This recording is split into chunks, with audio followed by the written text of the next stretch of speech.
बोला बोला अगर मैं आपको 1,000 रुपये दूं तो आप क्या करोगे? तो एक बच्चे ने बोला सर मेरे अगर मुझे आप 1,000 देंगे ना तो मैं उससे अपने लिए गेम्स खरीदूंगा।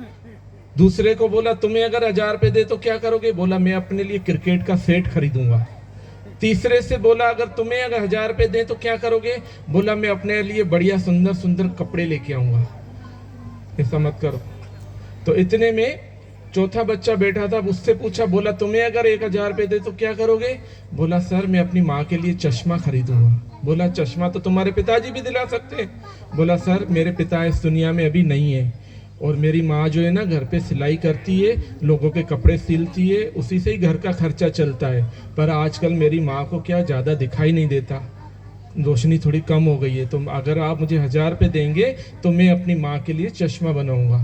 तो टीचर से जब सुना ना तो टीचर का दिल भर आया। बोला सोच कितनी ऊंची है बच्चे की, उम्र तो छोटी है पर सोच तो बहुत बड़ी है और माँ की सेवा करेगा। तो टीचर्स ने उसको 2,000 रुपये निकाल के दिए। बोला बेटा 1,000 रुपये तो तुम्हारे लिए है और 1,000 रुपये तुम्हारी माँ के लिए है। वो बच्चा लेके 2,000 रुपये लेके चला गया। ऐसे करते करते 1 दिन 2 दिन साल 2 साल 20 साल हो गए। सुन रहे हैं कितने साल हो गए? तो 20 साल बाद उसी स्कूल के बाहर जिला कलेक्टर की गाड़ी आके रुकी, उसमें से जिला कलेक्टर उतरे तो स्कूल में सन्नाटा छा गया। तो जिला कलेक्टर घूमते घूमते सभी क्लासों में उसी शिक्षक के पास पहुंचे जिससे 2,000 रुपये दिए थे, उनको जाके प्रणाम किया। तो शिक्षक ने कहा कि मैंने तो आपको पहचाना नहीं, आप मुझे प्रणाम कर रहे हैं, आप तो जिला कलेक्टर हैं। तो बोला सर मैं वही विद्यार्थी हूँ जिसको आपने 20 साल पहले 2,000 रुपये दिए थे। तो टीचर का तो दिल भर आया। बोला मेरे को तभी पता था कि तुम्हारे जैसा विद्यार्थी आगे चल के जरूर महान बनता, बड़ा काम करेगा। देखो घर में पहले गरीबी थी कि नहीं थी, जिला कलेक्टर बन गया कि नहीं बना। पता है जो माता पिता और गुरु की सेवा करता है, उनका आशीर्वाद लेता है और ऊंची सोच रखता है, वो विद्यार्थी जीवन में सफल होता है जहां भी चला जाए। तो माता पिता की सेवा करना चाहिए कि नहीं करना चाहिए? अच्छे बच्चे हैं, बहुत मस्त बच्चे हैं। पता है एक तो माता पिता की सेवा करना चाहिए और दूसरा हमें सबकी सेवा करना चाहिए, करना चाहिए ना। माता पिता में भी भगवान है, तो जो हमारे पड़ोस में लोग रहते हैं उनमें कौन है? उनमें भी तो भगवान है कि नहीं है? सब में है कि नहीं है? बोलो मुझ में राम, तुझ में राम, सब में राम समाया है। कर लो सभी से स्नेह, जगत में कोई नहीं पराया है। वल्लभ नाम का विद्यार्थी स्कूल जा रहा था, तो जाते जाते रास्ते में उसको पैर में पत्थर लगा। ध्यान से सुनना बेटा, पैर में पत्थर लगा तो उसने सोचा ये पत्थर मेरे को लगा है तो औरों को भी लगेगा, क्यों ना मैं इस पत्थर को निकाल दूं। तो वो पत्थर को निकालने लगा, क्योंकि वल्लभ सोचता था कि सबके अंदर मेरा भगवान है, मुझे लगा तो औरों को भी लगेगा। वो पत्थर निकालने लगा तो उसके सहपाठी स्कूल से जा रहे थे, तो उन्होंने देखा वल्लभ क्या कर रहे हो? बोला भैया ये पत्थर मेरे को लगा है तो औरों को भी लगेगा, इसको मैं निकाल रहा हूँ। तो सहपाठी उसको रोकने लगे, हंसने लगे। वल्लभ ने कहा तुम मुझे रोकोगे तो मैं रुकने वाला नहीं हूँ, मुझे पता है जो मैं काम कर रहा हूँ वो सही है, तो मैं तो निकालूंगा। वो साथी हंसते हुए चले गए। उसने पत्थर निकाला, रास्ते के किनारे रखा, वहां जो खड्डा था उसमें मिट्टी भरी, रास्ते को सही करके जब स्कूल पहुंचा शिक्षक को पता चला। शिक्षक तो बड़े खुश हो गए टीचर। उसने कहा कि बेटा तुम बाल्यकाल में दूसरों के लिए इतना सोचते हो तो आगे चल के जरूर तुम महान बनोगे। वही वल्लभ नाम का विद्यार्थी आगे चल के सरदार वल्लभ भाई पटेल लोह पुरुष नाम से प्रसिद्ध हुए। बाल्यकाल में ही सेवा थी कि नहीं थी? सुभाष चंद्र बोस जब आपके उम्र के थे स्कूल जाते थे, तो एक बार क्या हुआ, उनकी माँ ने देखा अलमारियों की इधर चींटियों की कतार जा रही है, तो माँ ने अलमारी खोल के देखी तो पुस्तकों के पीछे 2 रोटियां रखी थी। जब सुभाष चंद्र बोस स्कूल से आए तो माँ ने पूछा, बोला बेटा ये रोटियां तुमने रखी है? बोला हाँ माँ, मैं रोज जब स्कूल जाता हूँ ना तो घर के बाहर एक भिखारन खड़ी रहती है, अपने हिस्से की 2 रोटियां मैं रोज उसको देता हूँ। बाल्यकाल में सेवा थी कि नहीं थी? आप भी करोगे? करना चाहे तो कर सकते हैं ना, कोई रोके तो रुकोगे नहीं। कैसे करें? सरल है, घर के बाहर गाय तो आती है, उसको रोटी खिला दो।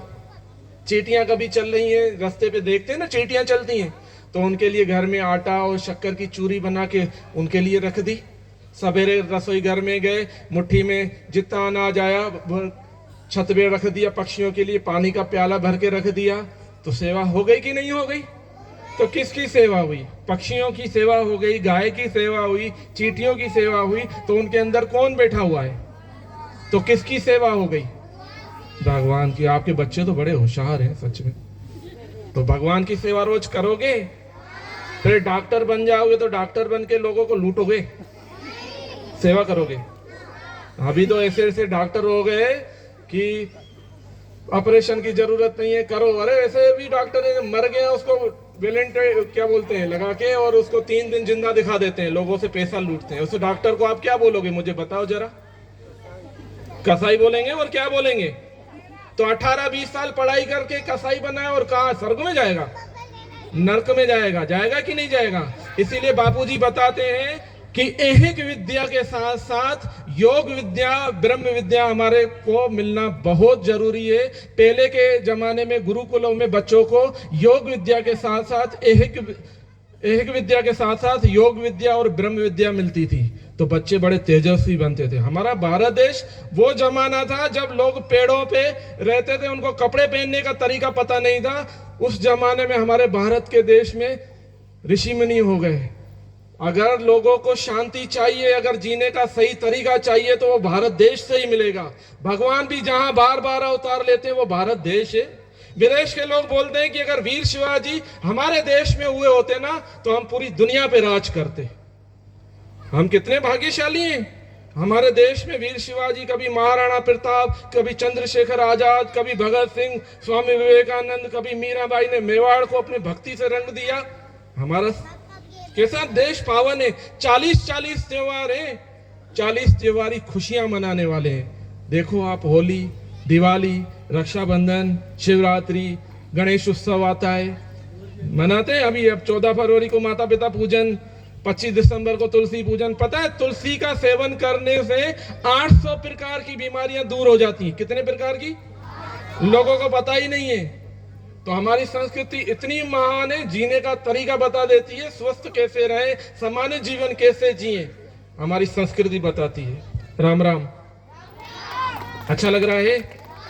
पावर आ रहा है? एक भजन गाए तो पहले थोड़ा सा भगवान के नाम का जप करेंगे और फिर घर पे भी करेंगे, ठीक है? छोटी उंगली के पास वाली उंगली यहाँ रखो, कमर सीधी, गर्दन सीधी, आंखें बंद। बच्चे भी करें, बड़े भी करें, बड़ा फायदा होगा। ओम गम गणपते नमः। ओम गम गणपते नमः। रोज जो ओमकार के मंत्र का जप करता है उसका ऊर्जा स्तर 6522 से 70,000 तक पहुंच जाता है। उसका डर गायब होने लगेगा, मन बुद्धि दिव्य होने लगेगी। ओम गम गणपते नमः।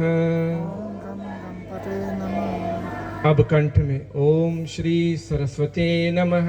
ओम श्री सरस्वती नमः। ओम श्री सरस्वती नमः। ओम श्री सरस्वती नमः। अब हृदय में ओम श्री गुरुभ्यो नमः। ओम श्री गुरुभ्यो नमः। ओम श्री गुरुभ्यो नमः। श्री गुरुभ्यो नमः। अब हाथ जोड़ो। ओम श्री परमात्मने नमः।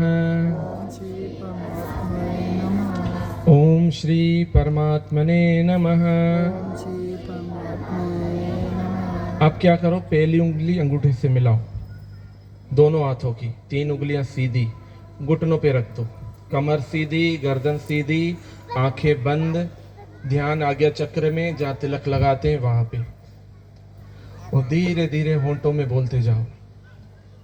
ओम ओम ओम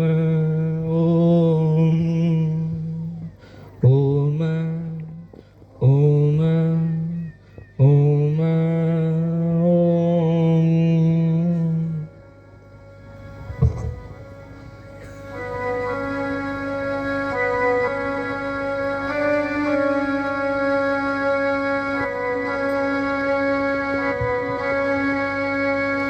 संध्या का समय हो रहा है। संध्या के समय पे भगवान नाम जप करना बहुत ही फायदा होता है। कमर सीधी, सभी बच्चे कर रहे हैं, बहुत अच्छा कर रहे हैं।